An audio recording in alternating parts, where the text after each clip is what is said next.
Hello and welcome to the Voice of Reason podcast. I'm your host, Benjamin Boyce, and today's guest is Karen Davis, who is a musician and a music teacher, and also, I suppose, an author at this point. I was scrolling through YouTube and the other social media websites that I frequent, and I found a video of hers that displayed a very rich and powerful character, and I wanted to interface with her and have a discussion about what she believes in. And what we end up talking about is music and her experience about that and her thoughts on performance and on creating something awesome. I really enjoyed this conversation. I know you will as well. So without further ado, and yes, links to her work are down in the description. Here is Karen Davis. Good afternoon. Hey, how are you? Good. How are you doing? I'm doing all right. I got my hot cocoa here, and I'm all ready. Marshmallows or whipped cream? Neither. I am Wow. not a fan of extras in the cocoa. You going commando with your cocoa then, huh? I really do. Yes, yes. Are from what I gathered from your sparse internet presence, and I didn't do my NSA deep dive, but you teach music? I do. And I've been doing that for quite some time. I teach piano. Okay. I have taught guitar. I don't have any guitar students right now. And I teach very little kids. I started teaching, well, not really teaching, but I have a gig where I'm playing music for babies from like 3 months to a year. And I've never been around them, well, that's not entirely true. The last time I've been around a baby, I was 9. So it's been quite a while. And I will just tell you, babies are magic. They are absolutely magic. How are they responding to the music, and what kind of music are you giving to them? Well, it's so funny, because I figured I would just go in and improv and play like finger pick and play like soft stuff, and because they're little people and have sensitive little ears. They were obviously bored, so I started playing my 50s rock and roll repertoire. Elvis and Chuck Berry and who else? Little Richard, Jerry Lee Lewis.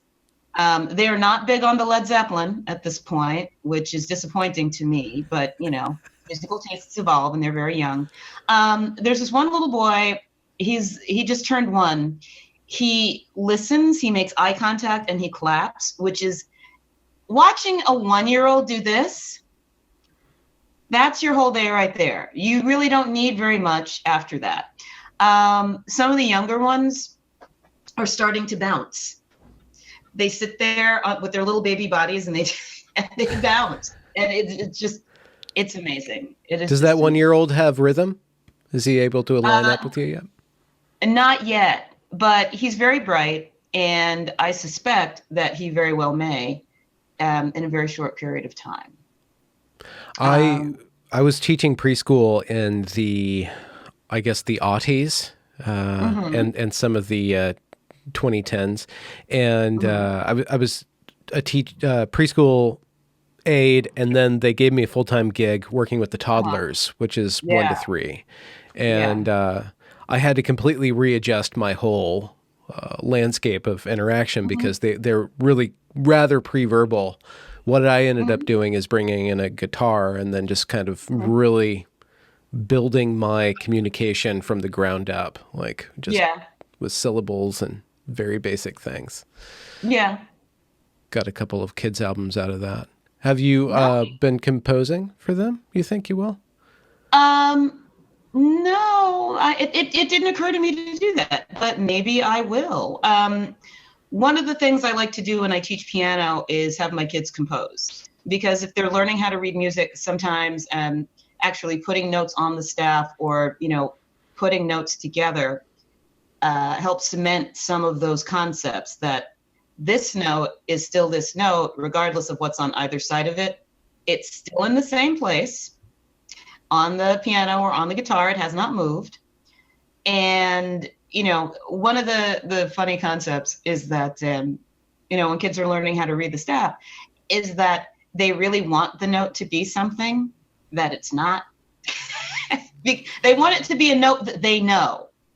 So if we start with, let's say, C, D, E, when we introduce another note, it's like they either think it's E or they really want it to be E because they can't remember what it is. And it's like, okay, if the note is not in the E spot, it's not E. It is. It has to be something else. So, actually, so it is actually something else because we have other keys on the piano and we have other frets on the guitar. So if it's not in the E spot, it can't be E. Okay. Let's figure out what it is. I like that. When you're teaching beginner instruments or even, if you're teaching basic musical concepts, there's a lot of, it's not this thing. So it is another thing. Let's figure out what thing this is and how we do that. What are some of the basic principles that you put in as the foundation of musical understanding? That perfection isn't necessary and that you will make mistakes. I make mistakes. I play stuff that I'm working on for kids all the time. And they probably think it's incredibly boring, but that's okay.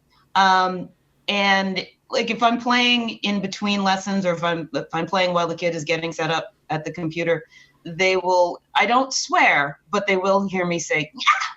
or okay. And I do that, to get my practicing in those little moments. But I also want them to see that, making mistakes or having to repeat something is part of the gig. That's it.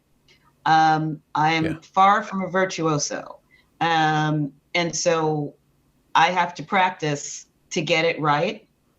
And so does everybody.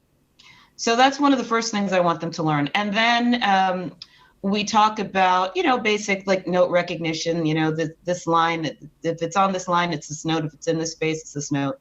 But I also talk a lot about just looking at a piece of music and seeing what it does. Meaning, are we going up? Are we going down? How do you know?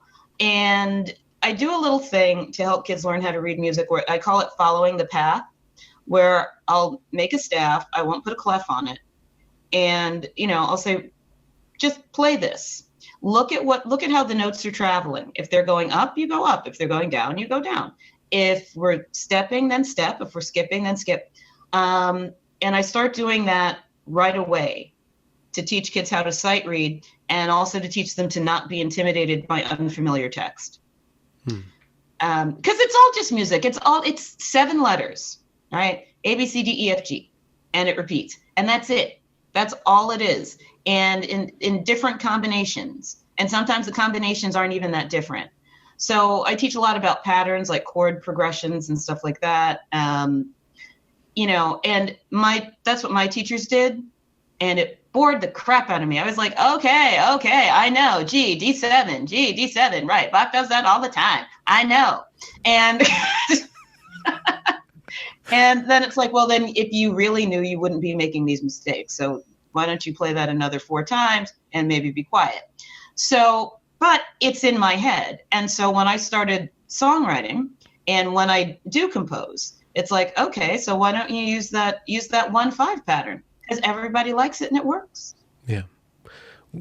What was the process of going from somebody who was studying music to somebody who was making music for you? Were you foisted into learning music by your parents? Was that something that was mandatory?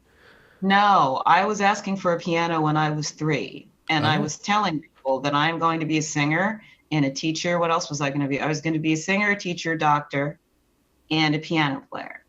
I don't remember my father's mother.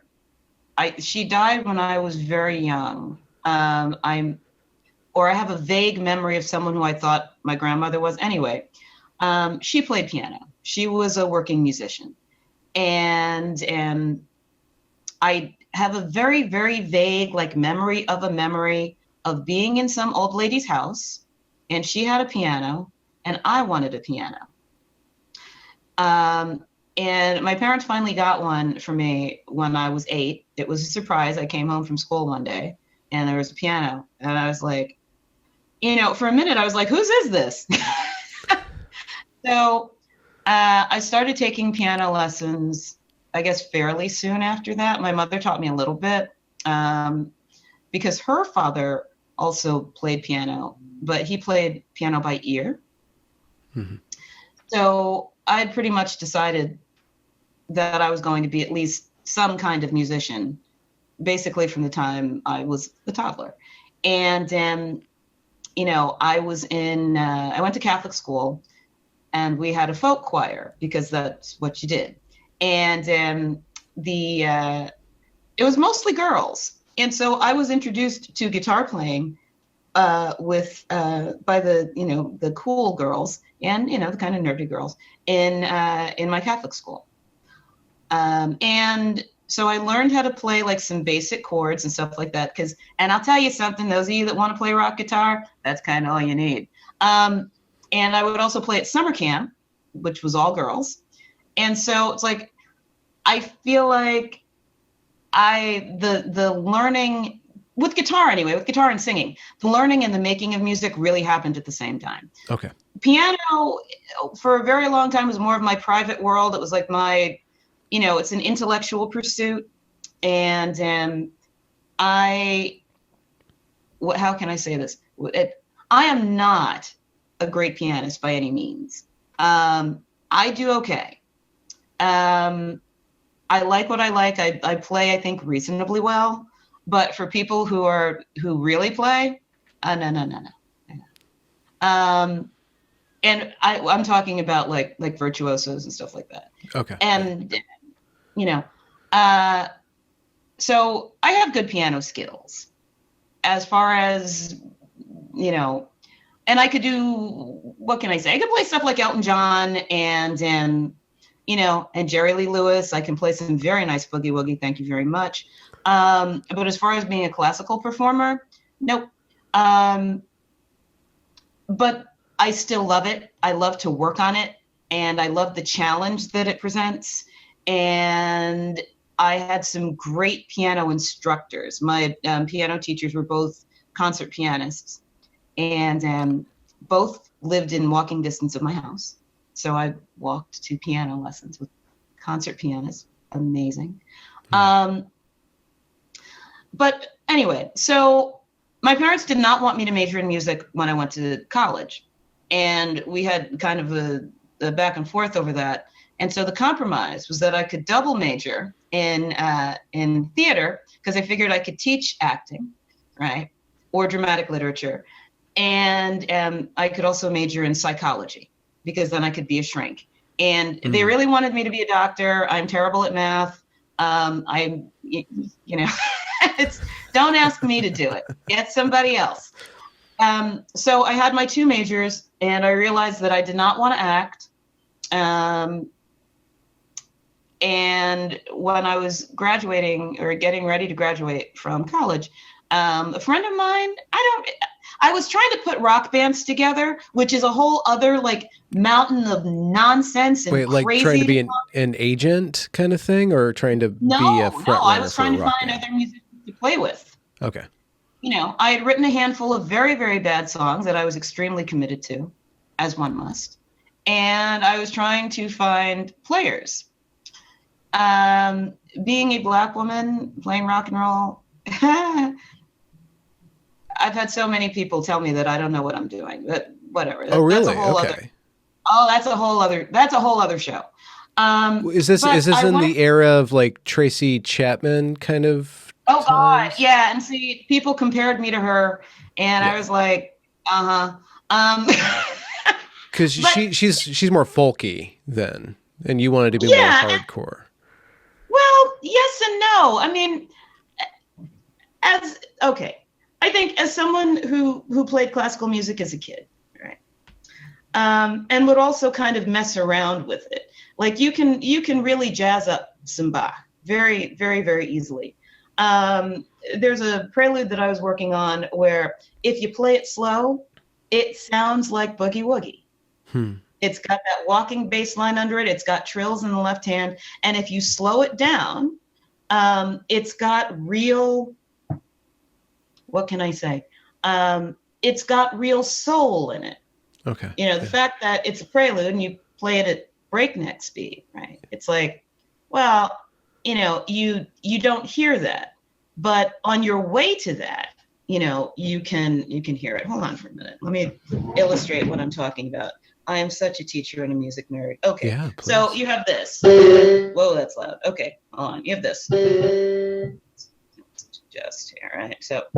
So, and you're walking right? You're walking an arpeggio on the top of it, right? So you've got this.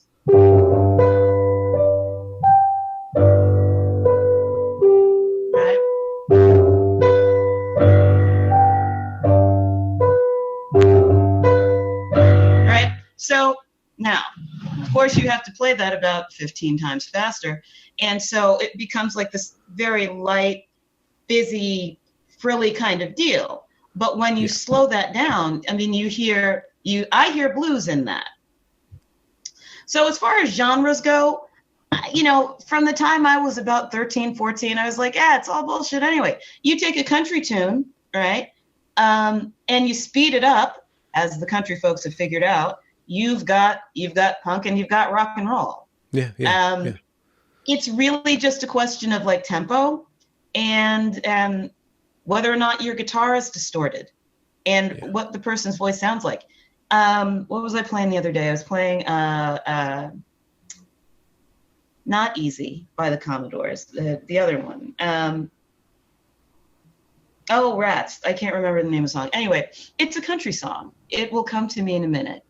But anyway, let's just talk about Easy. No, it sounds funny, but I just can't stand the pain. Girl, I'm leaving you tomorrow. Right? You take that little melisma off and, you know, no, it sounds funny, but I just can't stand the pain. Girl, I'm leaving you tomorrow. Right? It's not necessarily an R&B tune. There's definite country elements in there. Mm-hmm. And I used to argue with my mother about this. My mother really liked country and I couldn't stand it until I like started playing some of this stuff, like, you know, without telling her. And I was like, oh, it's all the same. Is that why you didn't like it? Because it was too repetitive or too cookie cutter? No, because my mother listened to it. Oh, okay. And she liked embarrassing stuff. Like, and I was just like, oh no. And you know, when you're a kid, it's like your parents are embarrassing. Everything you like is awesome. And, you know, so we had some vigorous discussions. But as I was saying, the whole genre thing, folk versus this versus that, it all just seemed like a bunch of crap to me. You know, because as I said, I was a big Led Zeppelin fan. I still am. And if you listen to a Zeppelin record, you've got your acoustic stuff, you got your blues-based stuff, you've got your, you know, full-on rock and roll treatment. It's like, have people gotten stupider, or have they gotten stupider over the, you know, 15 years since that stuff was coming out, that every song on the record had to sound exactly the same? You know. Why were you receiving resistance for being a black female playing rock and roll? Was it aesthetic, or did people just not see you able to pull that off? And what was it that they were not able to hear in your mind? That's a good question. I'm still not really sure about that, although there are still precious few black women playing rock and roll. There are more than there were when I started doing this, insofar, meaning that there are more than none. So, you know, I mean, there's been an explosion because there's like 2 or 3.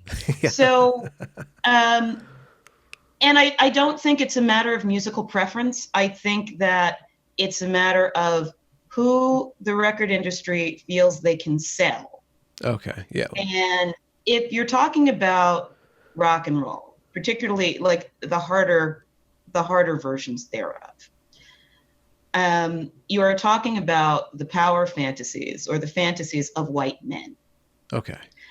And white men want to hear their lives explained to them by other white men. Having a Black woman, right, enter that psychological and emotional realm, Yeah. Huh. I would imagine has to be disorienting.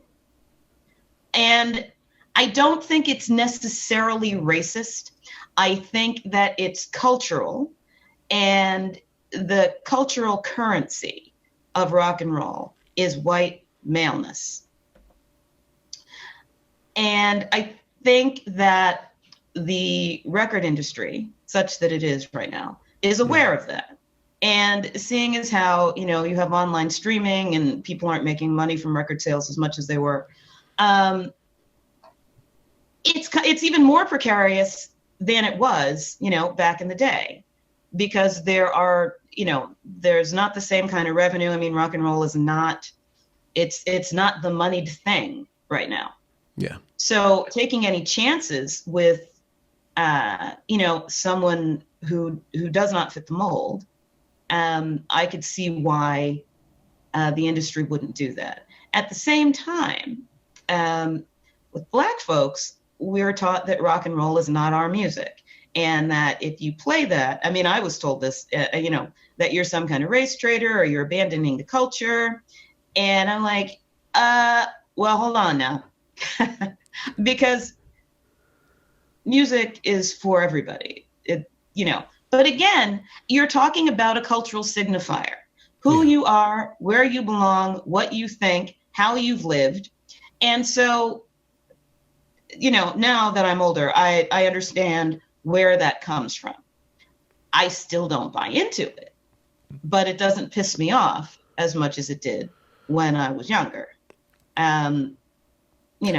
What was it about rock and roll that was there a power fantasy in there for you? What was the cultural or the psychic significance of that form of expression for you? Well, my first rock and roll love, was the Monkees when I was 8. And I decided that I wanted to marry Davy Jones because I saw my brothers had Monkees records, and I saw on the back that he was, they said he was 5'3". And, I was trying to figure out, it's like, what am I going to look like when I grow up? And am I going to be tall? Because I wanted to be tall. I wanted to be 5'7".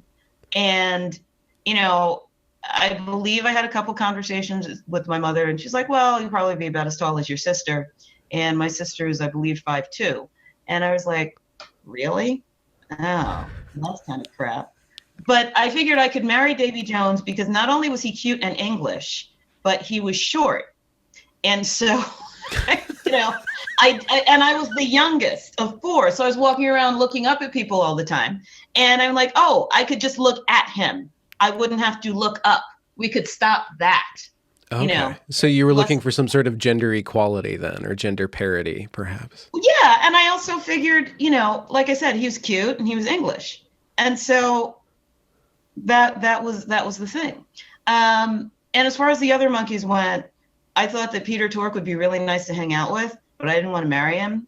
And that, but Mike and I were pretty much the same, because I can be very serious and just very, I can be rather humorless. And I'm like, I totally get that. I get that.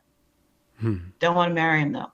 And Mickey just seemed too high maintenance. Even at 8, I was like, too much work. You're the best friend. You're too much like me, and I want to marry you. And so, would you rather, in a little girl's mind? Oh, exactly. And then I got over the Monkees eventually, and I went through a Sean Cassidy phase. Jesus Christ, I must really be old if I am not embarrassed by that one anymore. And then I saw The Kids Are All Right on cable, and with The Who, and just like watching them, like, just break shit. I was like, yes, Yes, that is so me. Yes. Hmm. Because the R&B and the disco scene at the time, it's like, this does not speak to me at all. It's like, I don't want to wear a freaking dress. I don't want to have to be nice on stage. I don't want to smile at people. Basically, and those are the other things you have to do if you're going to play classical music seriously. You have to dress a certain way. You have to have a certain on-stage demeanor. And I'm like, I can't do that. That is just crap. When I play, I have my teeth clenched and I'm like, I want to dig into the music. I don't want to relate to anybody. I want to play the freaking song. And so, here are these four guys and there's no smiling going on. And they're raising all kinds of hell and making all kinds of noise and saying all this, crazy crap and then smashing their instruments. I was like, I'm doing that. I am doing this. Huh. And I think I was 12. Oh, okay. So I started, I didn't ask for things anymore when I was 12. I demanded an electric guitar. Okay. And then you promptly smashed it and demanded another one. No. Well, how did this work? I thought, now even then I had some critical distance. It was like, well, that whole instrument smashing thing, you might not want to do that just yet. And I read a lot about them. So I read that they were frequently in debt for a long time because they had to replace instruments. And I'm like, yeah, I don't have a job yet. I got an allowance. And I started figuring out how many weeks of allowance saving it would take me to actually replace my guitar. So it's like, yeah, maybe not. But, Well, I was thinking about the ways in which you being invested in rock and roll might inform your perspective on what's going now within the realm of gender, and how, you had Bowie, you had Jagger, and we could list a bunch of names of males who were, crossing lines, and females too, crossing lines and playing around with these cultural signifiers. right. And I wonder if you want to just kind of ruminate on the ways in which art, or the loss of art, the loss of culture as something that we produce, and this kind of rise of identity that's kind of filling in the space of playing around with all these things and not having music anymore. You have your Twitter account. These young people, they grow up with their social media following rather than, this vision of themselves on a stage, actually making things that other people ingest, and how that might influence the ways that we think about gender, or even think about race, or think about all these different topics that we get obsessed about. Right. One of the things that really kind of strikes me about the whole gender hysteria is that, like you were saying, you had these guys back in the day who, as a matter of course, departed from your stereotypical gender norms. And the thing is, that stuff was pretty deeply ingrained in society in the 50s and, in the 50s and the mid 60s. You would have been considered some kind of long-haired weirdo in 1962. I mean, people would have called you he's a fag, or he's a Bolshevik, or whatever, or a yippie, or a beatnik. And with the beard, and oh my God, what kind of egghead intellectual communist are you? So, and then, well, of the guys that you mentioned, Bowie and Jagger, I think they're great in their way, but I was never into them. Robert Plant was my guy. And Robert Plant with the wrist flipping and the high voice and the posture on stage and the belly shirts and the no underwear, praise Jesus. Robert Plant, how can I say this? Apart from just how ridiculously hot, and with the long hair, apart from how ridiculously hot he was, there was at no point, as far as I know, did he ever consider himself to be anything other than male. And I was watching The Song Remain the Same a couple years ago, and I was like, what's going on here? Because you've got this guy who is basically dressed like a fag, all right? And I know we're not supposed to use that word anymore, but you understand, like that would be from that cultural point of view. That would be a term applied to him. And you've got this mostly male audience losing their minds over this guy that if he was walking down the street dressed like that, would probably want to kill him. So what is that? What is that about? And I realized the height of male privilege is to be able to throw your masculinity away, which you can't do, but to pretend to throw your masculinity away and have people give you money and praise you for doing that. Because men prize masculinity so greatly that if you can eschew yours, right, and you can put on a half shirt and you can stand there and flip your wrist and sing all up in the sky and, you know, do all that hollering and screaming and emotional passing out, that's not what men are supposed to do. Men are supposed to be stoic, and they're supposed to be tough, and they're supposed to be clothed, particularly if they're, you know, around other men. And God knows you're not supposed to have your junk clearly visible. And yet you have this tall, willowy man with this you know, this amazing hair, and he is, in a sense, behaving in this very feminine manner. And everyone is insane over it in the most in the best way possible. And so I realized he's on the stage, he is the god, right? And we are worshiping this androgynous god for his androgyny.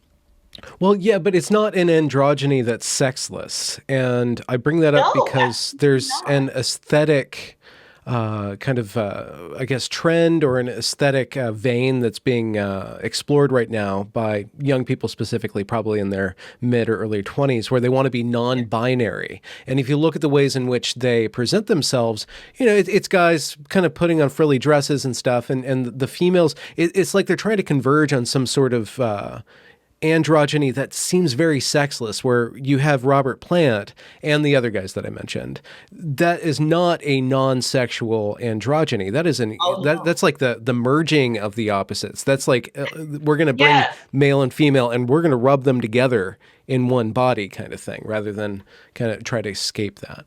Or possibly with another body. And I was too young for that, but damn.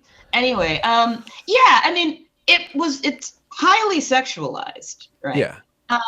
And I read a quote where Ozzy Osbourne was talking about how they were going to, you know, how Sabbath was going to proceed. And he didn't want to wear makeup. You know, he thought, you know, that's some fad crap, I'm not doing it. And then someone told him, or he noticed that the guys in the bands that wore the makeup got the most women. And so he decided, okay, well, maybe we can give this eyeliner thing a try. So, and then the rest is history. Yeah, I don't understand that. I mean, especially because most people cannot stop looking like the sex they are. And one thing I can say about the non-binary thing, though, when you're when I was in my early to mid 20s, I got harassed and catcalled and all kinds of nonsense quite a bit. And it's annoying to frightening, and sometimes very frightening. So for women, I could understand why you might want to look less female or less sexually available, you know, when you're out and about. It doesn't change anything, though. It doesn't matter what you wear. You're still going to get catcalled and people are still going to be jerks. But I understand where that impulse can come from. With men, I don't really understand that. Unless they really want to distance themselves from the more toxic aspects of masculinity. But that's not in your clothes, that's in your behavior. It doesn't matter what you're wearing. How did you? I do remember. Oh, continue, please. Oh, I was going to say, I remember back when I was dating that it was very important for certain guys to appear to be non-threatening. And I remember when that was also an aesthetic thing, you're non-threatening like Kurt Cobain. And I thought, Kurt Cobain is a man in a rock and roll band. He's about as far from non-threatening as you can get. But okay, I understand what you mean. So, guys would dress in a certain way. I had a conversation with a guy once where he was talking about how women are afraid of masculinity. And it's like, no, we're not afraid of masculinity. We're afraid you're going to kill us or rape us. So, and we understand that masculinity in and of itself is not a problem. It's what you do with it. So you can hold the door for a woman and all that crap. Just don't rape or kill anybody and don't be a creep. Okay. That's just baseline. I can... Seriously. Social skills, people. Come on. How did you develop as a woman around receiving attention from men? And I bring that up, partly biographically, but also to kind of just share, like, to any young women that stumble across this, that are thinking their way through these things. How did you adapt to that? And well, that's an interesting question. Well, okay. When I was in, I want to say 8th grade, as I said, I went to Catholic school. I went to a small Catholic school. And there were 20 girls and 6 boys. So the boys started paying sexual attention to some of the girls, not me. And I was both jealous and relieved, because one of the things that they would do is grab the girls and pull them into the boys' bathroom. And I thought, well, that's just disgusting. Or they would grab some girl's butt. And I'm like, you better not. But at the same time, it's like, well, how come they don't want to grab my butt? And then I'm like, I don't want them to grab my butt, and I don't want them to pull me into the boys' bathroom. It's like, but why don't they want to do that? And I wasn't, how can I say this? I wasn't into boys at that point. Like, I hadn't reached that point of maturation. But I still wanted the attention. I just wanted a different kind of attention. Yeah. And when I went to high school, I fell in love for the first time. And but I just wasn't interested in other boys, and they didn't really seem to notice me. And that was kind of okay, but I was also kind of jealous. It's like, how come you're not paying attention to me? It's like, I'm cute, right? I'm cute, right? Am I cute? Maybe I'm not cute. I think I'm cute. It could have been your rock and roll demeanor too. They just could tell that you're going to smash their guitar as soon as they get on your stage. I was just so nerdy and weird. I still am. When you're an adult, it's less obvious. But and then the thing is, I have never wanted, in a deep way, I've never craved a lot of male attention. I've wanted attention from the guys that I've wanted attention from. Yeah. The idea of having a bunch of guys like be into me, just it's disturbing. I'm kind of like, why? It's like, yeah, I'm cute and all that, but don't you have anything else to do? It's like, I want my husband to think I'm hot. I wanted my boyfriends to think I'm hot. I guess the other aspect of this is that I must have been 10, I guess, when I didn't get tall or anything, but I filled out. I was a chubby little girl. And did you beat Davy Jones at this point? Are you still? No, okay, no. Sub Davy. Who was I into when I was at 10? or when I was 10. I'm just saying height I don't, wise. Did you surpass him? no, Okay. no, no. I was 4 foot. I was 4 foot something. I was probably 4 foot 10 at 10. I didn't hit 5 feet till I was 12. So that's when I started realizing it's like, yeah, this whole 5'7" thing is probably not going to happen. But you know, I would notice that, you know, people would say things, or men would say things. Occasionally boys would say things. And as I got older, it stuff like that just happened more and more. About you? Say things about you? Yeah. Or, you know, they hiss at you on the corner, or they, you know, when I was 12, one of the neighborhood boys, who's dead now, and I'm kind of glad, was trying to talk to me. And he had a reputation in the neighborhood of just being a skanky little piece of crap. Anyway, so he beckoned me, you know, but he had a nicer house than we did, so I was kind of jealous. Anyway, so he was, I think we were chatting or something, and he beckoned me to his doorstep. And I said, what? And he goes, well, I want you to come in. And I said, what for? And he said, I want you to come in and have some sex. And I'm like, no. And it was just that blatant. And obviously I said no. I went home, and I didn't say anything about it because I thought, this is just so stupid, it's not even worth mentioning. And then as I would be walking around in the neighborhood, people would call me slut and hoe and all this crap. And, you know, my language is about to get very colorful there, but I will refrain. The other people in the neighborhood were telling me, oh, Leroy said you had sex with him. And I'm like, Leroy's a liar. And they did not, apparently they believed him instead of me. And I was thinking, do you see this skinny little piece of nothing? Why do you think I would even bother with him? But I didn't say that.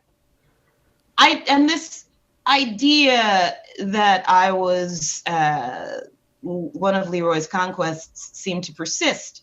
And so a couple of the other boys in the neighborhood started to say very odd things to me. And the weirdest thing about it is that I didn't hang out with these kids anymore. I went to a school in a different neighborhood. I spent most of my time in the house and playing piano or playing guitar or reading. And I was not part of the clique. And I guess maybe that's why it was a big deal, or some kind of conquest or whatever. You know, it was weird. Uncharted territory kind of thing. I suppose so. I don't get it. I don't know what that was, but it was never compelling to me to have lots of male attention, ever. So when I got it, you know, like when I was a hot little thing in my 20s, walking around in like the, you know, the tiny shirts and the tiny shorts, it still just kind of confounded me. I was like, there's girls way hotter than me out here. What are you doing? You know, or it's like, yeah, I know I look good, but I don't look that good, do I? I mean, what? And then I realized it doesn't have anything to do with what I actually look like. It has to do with the fact that I'm female and I'm there. Yeah. Men can sense your ovaries. Seriously, or they can see them, because, as the gender folks really don't like to hear, your chromosomes are showing. They really are. You can see the XX here. Doesn't matter what I wear. You say that male attention was never something you wanted. So I'm just wondering about like the pursuit of rock and roll. In my imagination, when I was, 16 to 24 and imagining myself being somebody on that stage, it was all about the attention. So attention didn't figure into your dream of rock and roll, and what then was the power fantasy in that? Interesting.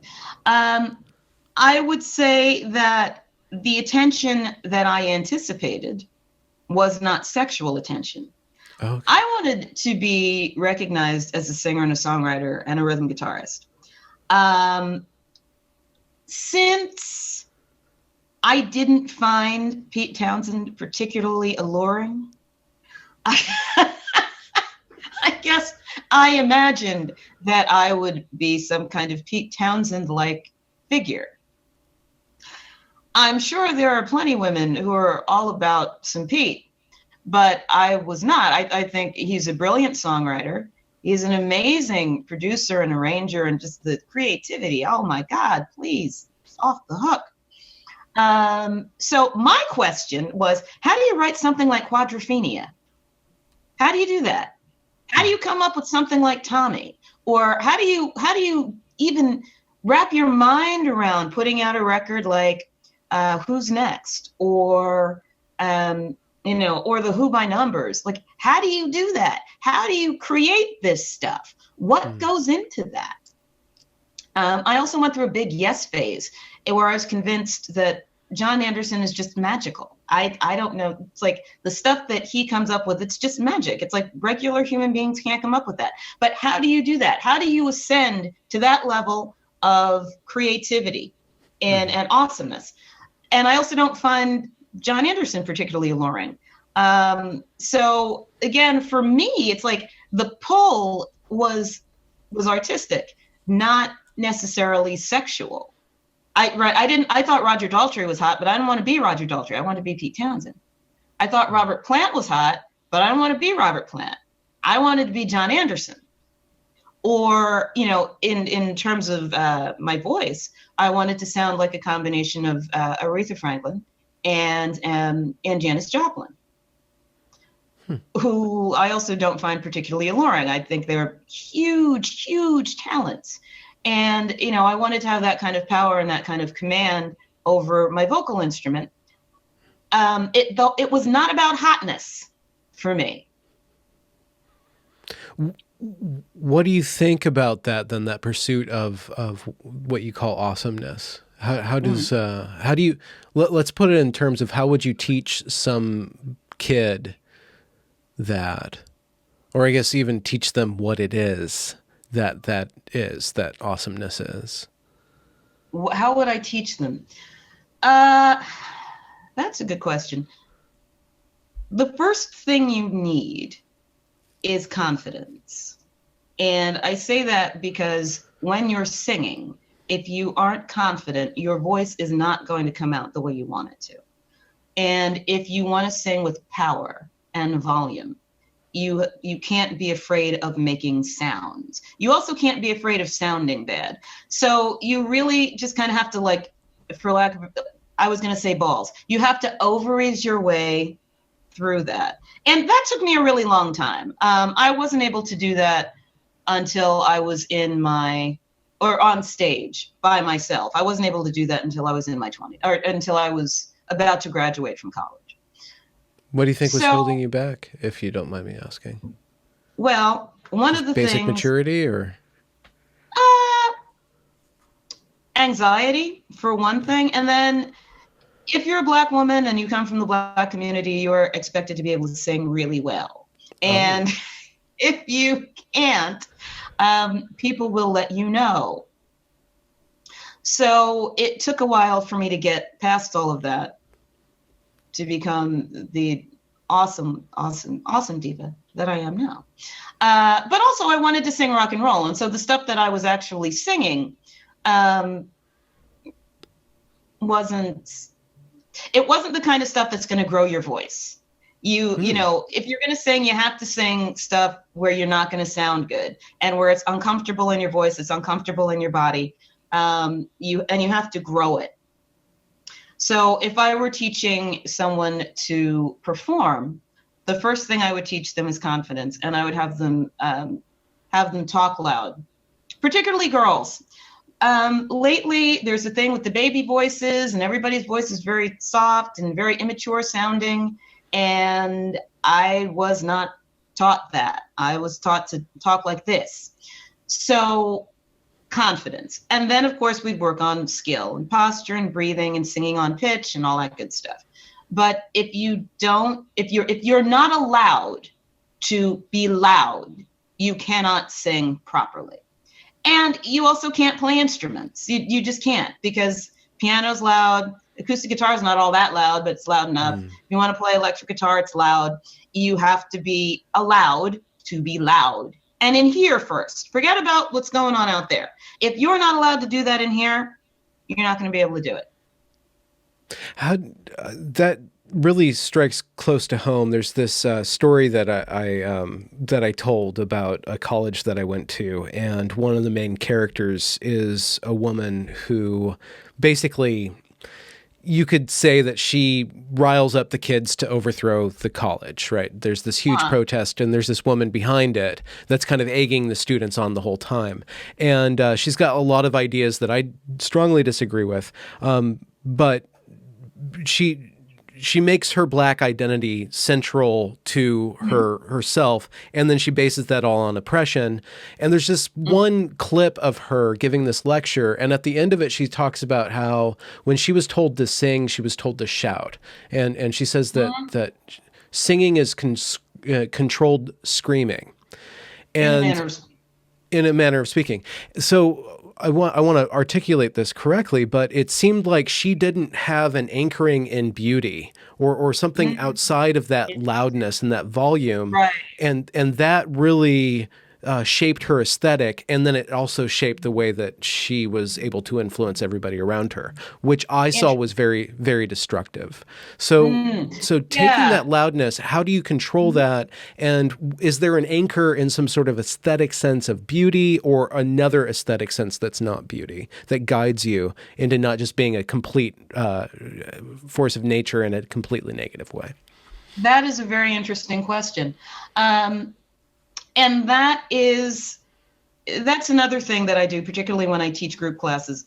We work on the difference between music and noise. And we do not have cacophony. Even with my littlest little kids that can handle instruments, we work on that, right? We're not just doing this. We're going to do this. And we're going to work on doing this. And if we can't do this, we will stop and start again. I can be a real pain in the ass. We're going to do this because this is a steady beat and this is what we're working on. As far as beauty goes, that's the point. That's the difference between people who can sing on pitch and people you want to listen to. Some of that is beyond your control. Some of that is really just your biology and the shape of your sinuses and how high up your soft palate goes, and how whether or not your vocal cords, when they rub together, make a sound that people actually like. There's not a whole lot you can do to influence that. You can only work with what you've got. But whatever your physical apparatus is, you can work on making it as pleasing as possible. Which is why, when you sing, you don't go, ah, you go, ah, right? And why is being pleasant important? That sounds like a value. Why do you claim that value? That's a good question. As someone who likes some of your harder rock and or roll music, pleasant is not always where you want to go. As with playing all kinds of music, if you have musical skill, you have at least a couple of options available to you, right? You can sing, if that's what, if you're Johnny Rotten, and that's Johnny Rotten's thing, and I really like it when he does that. But you want to be able, ideally, to go, and at will. Ideally, you can do one or the other. You can go back and forth, or you can choose. If you only have one choice available to you, then you're limited. If you want to sing punk and you can only go, you're going to have to find something else to do. If you want to sing R&B and you can only go, you're going to have to find something else to do. So it just gives you choices. And there's a Bach minuet I'm working on right now. It's in a minor key. It's a real pain in the ass because fingering's complicated. It is not pleasant. It's gorgeous, but it's full of dissonance. And if you play it right, the beauty in those unpleasant combinations of notes really comes through. If you hit it too hard, or if you're going too slow, or even if you're going too fast, it's just jarring. But when you get it in that sweet spot, the jarring elements are seasoning. They're enhancements. as opposed to just like, please, come on now, play something else. So as far as beauty goes, I believe that that's subjective. To a certain degree, it depends on our ability to perceive something as beautiful or desirable. But then at the same time, you want something that you want to convey the message that you want to convey with these specific sounds. You want the sounds that you're using and the quality of those sounds to speak in the way that you intend them to, which means that you have to, at the very least, be in control of the quality of those sounds. Yeah. If it's just uncontrolled cacophony, which some people really like, as far as I'm concerned, that's not where we're going with this. In a certain way, there's certain strains of thought in my artistic domain, being, I guess, literature, broadly speaking, where the pursuit of the ugly, the pursuit of the ironic, the pursuit of the subpar is kind of was very fashionable for a while, and you can see that a lot in visual arts too. It's very obvious in visual arts where you just see a bunch of people create a bunch of crap, and there was a novelty in modernism in, putting a urinal in the middle of the of the middle of the art gallery, right? There was a novelty, and it broke some sort of moray, or it kind of violated some sort of rule. But it seems like there's almost like a generation of people that only understand that you just violate a rule. They don't have any mastery of the form of the craft, and they think that they can just short circuit to the without actually developing anything beyond that. Right, and the thing is, I'm of two minds about this. Having studied piano with concert pianists, I deeply appreciate the level of skill and the level of commitment and dedication that goes into being able to play that music with a high level of proficiency, or with any level of proficiency at all. Like, just to be able to work your way through it requires a lot of work and a fair amount of talent. At the same time, however, one of the things I love about punk and the punk aesthetic is that you take your basic skills, you plug in, and you just go for it. Yeah. That go for it has to be in every aspect of playing music. One of the things that just exhausts me is when you're listening to somebody play and they're highly proficient and you're not hearing the music, you're hearing their playing technique. Or you're hearing the virtuosity, but you're not hearing the piece they're playing. And whenever I hear that, I'm like, maybe you should just play some boogie woogie or something, because when you're listening to classical music and it's really cooking, and you're just hearing the music. It's like you're listening to this orchestra or this chamber ensemble or whatever it is, or this pianist or this cellist, and it's just going. And that same energy, that same Little Richard, Led Zeppelin, The Who, the Beatles, it's in there. It's just in a different form. It's in a more complex form. Yeah. Without that, what I call rock and roll energy, we're snoozing through this. Yeah. So, and I think that the goal, particularly if you're performing, should be to have that element of joy and spontaneity and fun. Now, if you're a killer player, you can pull off all that complicated crap and we're still having a party.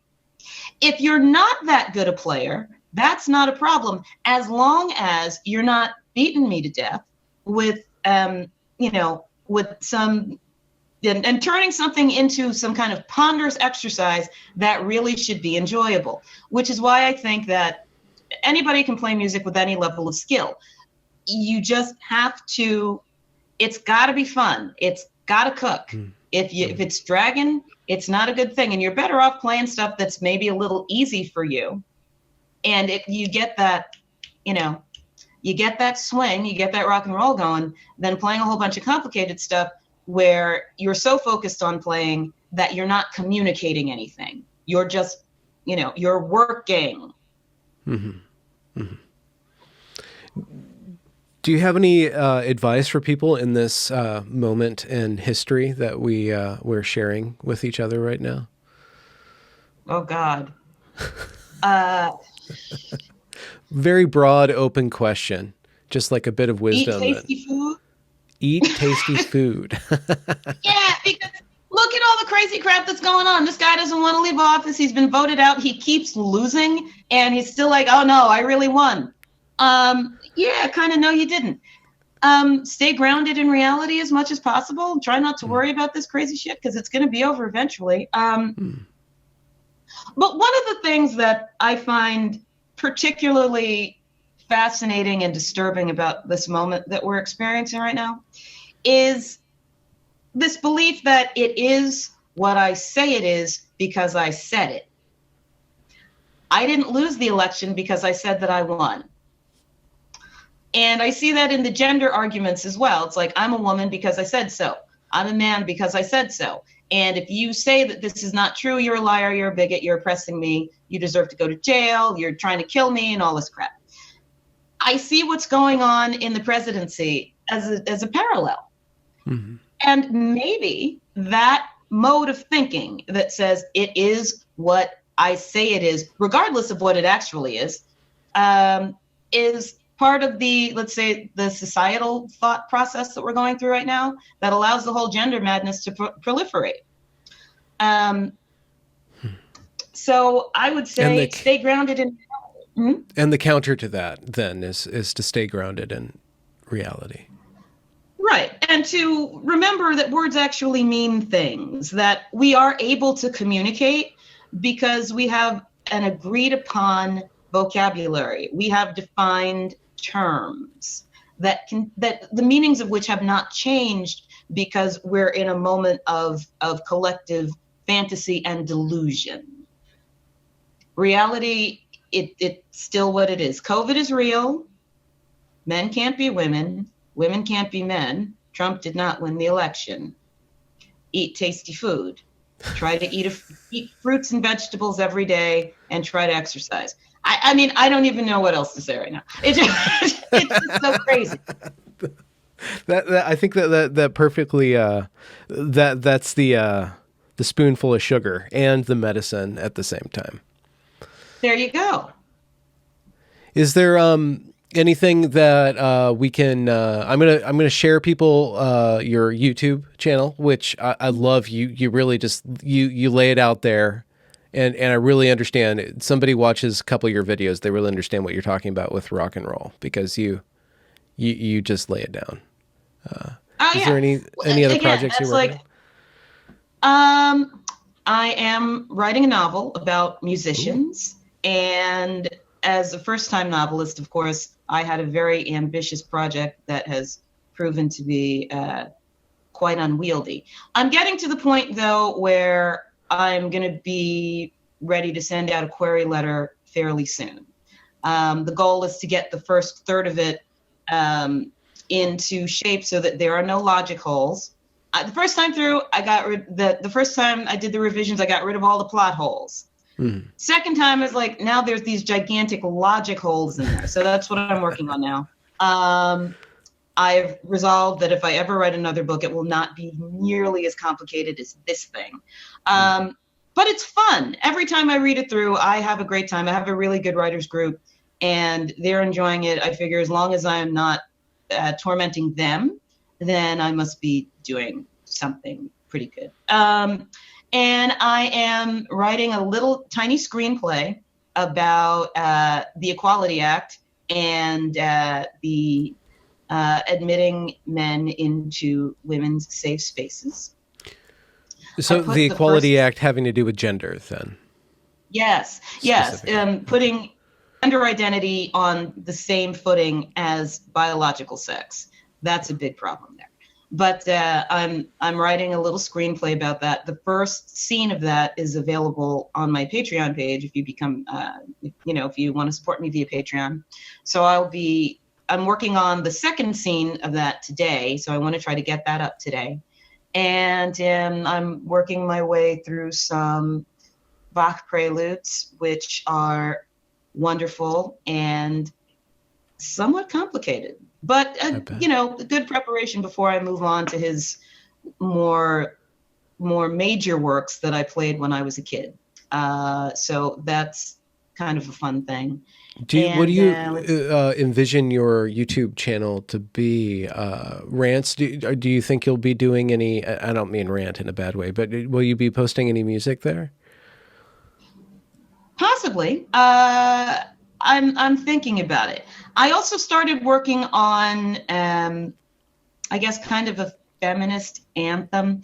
I am very inspired by the rollback of free speech rights, or well, not of free speech rights because that's still enshrined, but the practice of free speech and the canceling of people for making statements like only women have periods, and people getting bounced off of Twitter for that. Mm-hmm. And while the getting bounced off of Twitter is irritating in and of itself, it speaks to a larger problem of not being permitted to make factual statements on social media. But at the same time, people can lie. Because if you say that some men have vaginas, that is not true. And yet that statement is permitted. I don't think any of the speech should be suppressed. I think people should really be able to say anything short of hurling racial epithets and actual verbal abuse and threats of violence. I don't think anybody's speech should be suppressed. I think that we should be able to discuss. I think we should be able to argue in a civil manner. But if you can make a statement that is untrue and that is demonstrably untrue, and you're okay, and then someone gets bounced for making a statement that is true, we have a problem. Mm-hmm. I also think that will unfortunately radicalize people against trans people. I mean, it could have that effect. So I was writing a song about the fact that regardless of how much you try to silence us and you try to shove women into the shadows and you bounce us off Twitter, the voices will not be silent. So I'm working on that so it doesn't sound like I'm schizophrenic.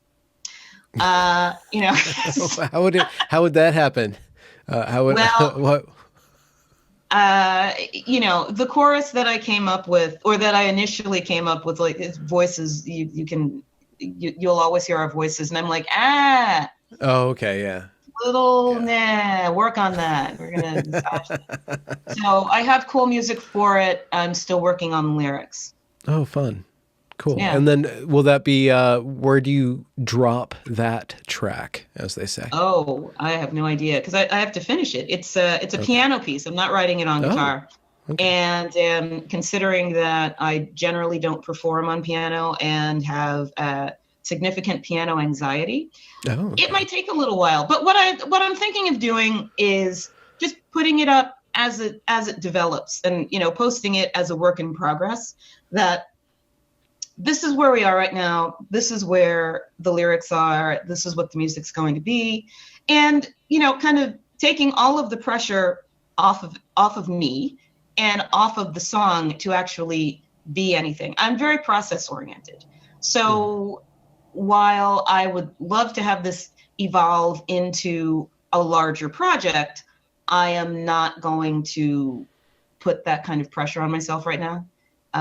It's like, let's just see what we can do with this. Yeah. Great. Well, I will make sure to shuffle everybody to your products, and I'll link your music and your YouTube, and I guess we'll have to wait on the book coming out. Yes, a little while. Unless, of course, I don't know, I just buckle down and work on it, which is not, seeing as how it's COVID, God knows I've got time. Well, yeah, we'll see how much longer the COVID times last. We'll see. Yeah. We'll see. Well, thank you so much, Karen, for your time. Well, thank you. This was so much fun. I love your stuff on YouTube. I think it's so necessary for you to amplify the voices of people who are, like, as I'm calling them now, the same people. The same. Yes, indeed. I love your interviewing style. It's absolutely wonderful. Well, yeah, I'm glad for that, and I'm glad that I've been able to get you on the channel too. I think people are going to get a kick out of your personality. I certainly hope so. I mean, I enjoy me. Oh God.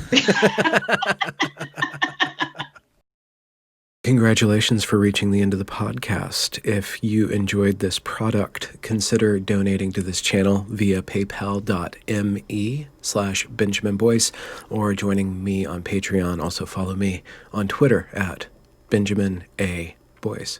Have a good night.